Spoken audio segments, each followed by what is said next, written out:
Hey guys, aku Sode, welcome back di Say Something. Jadi hari ini aku bakal ngajak kalian nih buat ngulik salah satu momen paling gila dan penuh tanda tanya dalam sejarah dunia, yaitu pembunuhan Presiden John F. Kennedy. Nah, kalian pasti udah pernah denger nih nama JFK.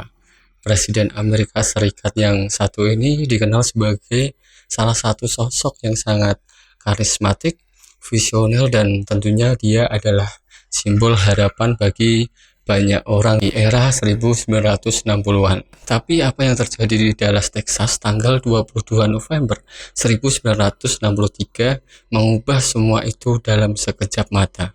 Siap-siap deh, karena kita bakal masuk ke dalam misteri yang bikin banyak orang gak bisa tidur selama bertahun-tahun.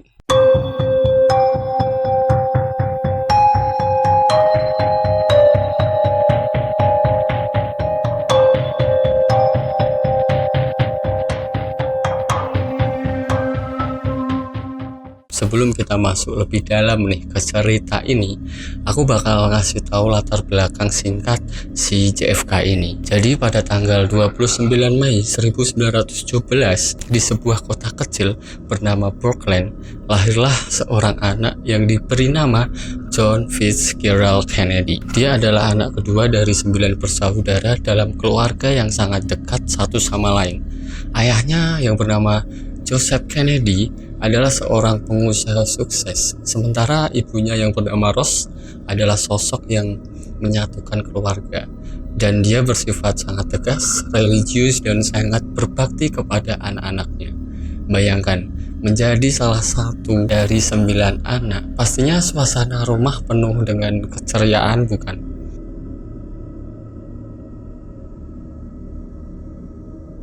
Oke, singkat cerita nih, tanggal 20 Januari 1961 di Washington DC, lagi dingin-dinginnya banget nih, salju turun pelan-pelan.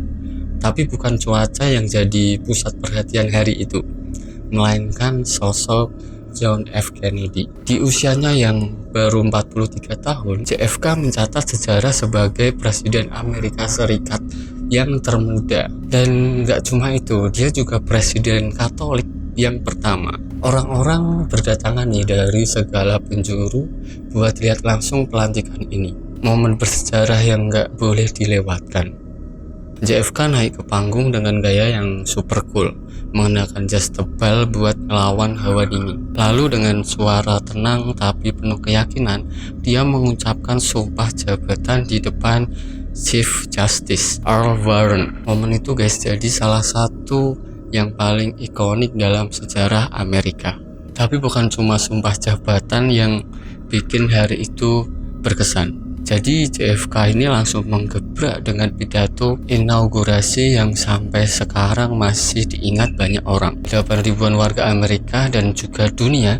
Dia bilang, "Ask not what your country can do for you. Ask what you can do for you country." Kalimat itu ngajar banget, bikin semua orang tersadar bahwa ini adalah momen perubahan.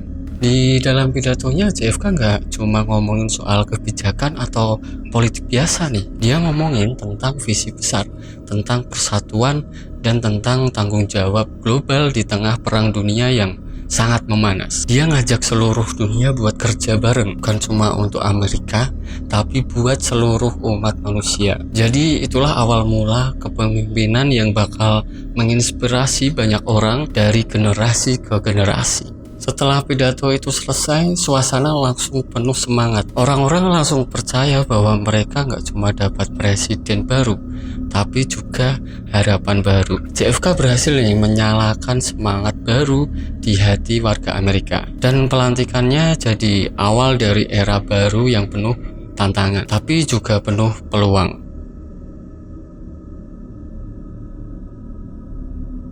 Jadi bayangan ini guys, siang yang cerah, suasana di Dallas kayak lagi ada pesta besar. Warga-warga berjejer nih di sepanjang jalan, menanti momen buat lihat langsung pemimpin mereka. Mobil convertible hitam yang dinaiki JFK melaju sangat pelan, dikelilingi oleh pengawalan ketat dari Secret Service. Warga-warga bersorak-sorak nih, melambai-lambaikan tangan, dan pastinya mereka nggak mau ngelewatin lah kesempatan buat ngelihat presiden favorit mereka dari dekat. Semuanya terlihat damai, tenang, dan penuh kebahagiaan. Tapi ada sesuatu yang nggak beres nih. Setelah itu mobil JFK masuk ke Dealey Plaza, sebuah area yang dikelilingi oleh gedung-gedung tinggi termasuk Texas School Book Depository, sebuah gedung penyimpanan buku yang terlihat biasa aja. Tapi saat mobil itu belok ke Elm Street, tiba-tiba sebuah tembakan terdengar. Suara yang tajam dan menggetarkan itu membuat kerumunan langsung diam. Orang-orang bingung dan sebelum mereka sadar apa yang terjadi, dua tembakan lagi menghantam tubuh JFK. Dalam hitungan detik, seluruh harapan dan mimpi yang diwakili JFK terhenti di tempat itu. John F. Kennedy, Presiden Amerika Serikat, baru saja ditembak mati.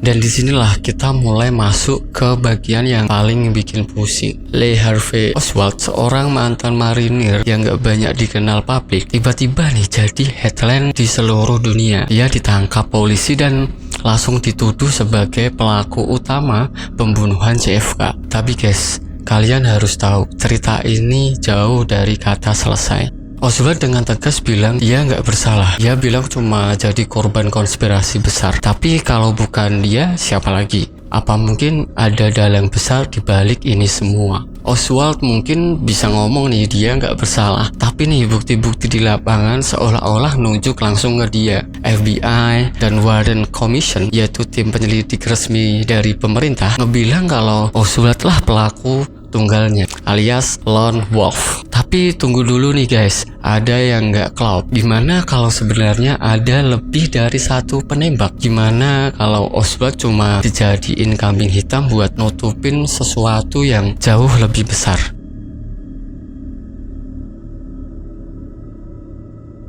Nah, disinilah teori-teori mulai bermunculan kayak jamur di musim hujan. CIA, KGB, mafia, semuanya pihak ini diduga terlibat dalam pembunuhan JFK. Ada saksi yang bilang mereka melihat lebih dari satu penembak di Dealey Plaza. Tempat yang paling banyak dicurigai adalah Gracie Knoll, sebuah bukit kecil yang katanya jadi lokasi penembak kedua. Kalau teori ini benar, berarti ada konspirasi gede yang terlibat. Dan ini nggak cuma tentang siapa yang narik pelatuk, tapi tentang kekuatan-kekuatan besar yang mungkin berusaha nutupin kebenaran dari publik.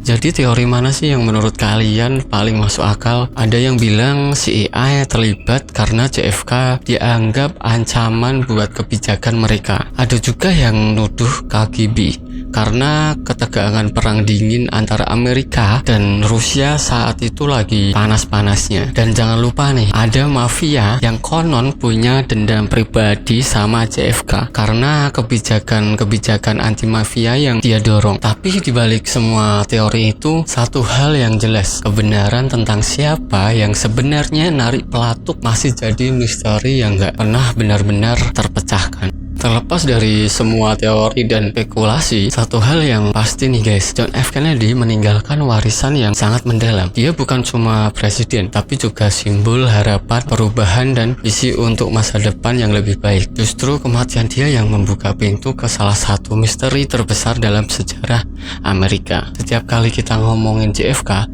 kita nggak cuma ngomongin seorang pemimpin, tapi juga sebuah teka-teki yang sampai sekarang belum terpecahkan. Dan mungkin kita nggak akan pernah tahu nih semua jawabannya.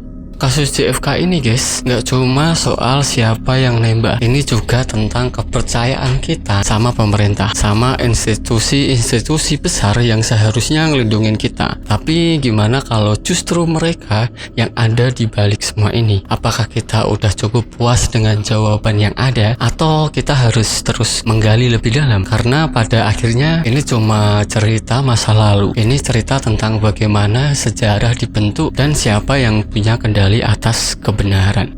Oke, thank you banget nih buat kalian yang udah ngikutin cerita ini sampai habis. Kalau kalian punya teori, pemikiran, atau mungkin pertanyaan, share aja di kolom komentar. Aku pengen banget nih denger apa yang kalian pikirkan. Dan pastinya jangan lupa subscribe, like, dan nyalain loncengnya biar kalian gak ketinggalan cerita-cerita menarik lainnya di Say Something. So kalau gitu Sode pamit, Say Something pamit. Sampai ketemu di video berikutnya. Dan ingat, dunia ini penuh misteri yang menunggu untuk